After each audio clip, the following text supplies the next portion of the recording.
Hi mga kaya, so for this video, magluluto tayo ng ginisang balatong guys. Ayan nga pala yung taba na yun at yung naghulog na nga pala ako ng mantika dyan. At hinulog ko na nga pala yung mga sibuyas at bawang. Ayan. At hinalo-halo ko na rin pala yan hanggang sa mag golden brown siya guys. Ayan, sige, halo lang ante.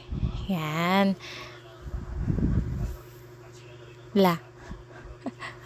Ang haba na to ah. At ito nga pala guys, inom ko pa yan. Ayan. Hinulog ko na rin nga pala dyan yung alalya nila guys. Alalya? Sahog.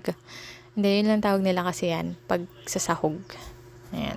At dito nga nere, nagsandok ako ng dalawang balatong dyan guys. At hinalo-halo ko dyan at transfer ko na dun sa mismo talagang paglulutuan ko dyan guys. Ayan. So, nagdagdag pa ako ng tubig dyan guys para mas ma-absorb pa niya. Kasi nga yung balatong medyo matakaw sa tubig. At ayan naglagay na nga ako dyan ng seasoning, magic syrup, asin at konting bagoong pampalasa naman dyan guys. So, eto na nga guys. Ayan, hinulog ko na nga rin pala dyan ng gulay guys. Medyo na-late ako dyan. Ayan, may konti pa naman kahit papano. So, yung tinakpan ko na nga at dinere hinulog ko na rin yung malunggay.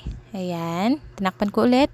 At ito na siya guys, luto na, ready to eat na guys. At ito nga, tinikman ko nga dyan kung sakto lang yung lasa, kung matabang ba or maalat. So approve naman siya, kaya ready to eat na, kain na!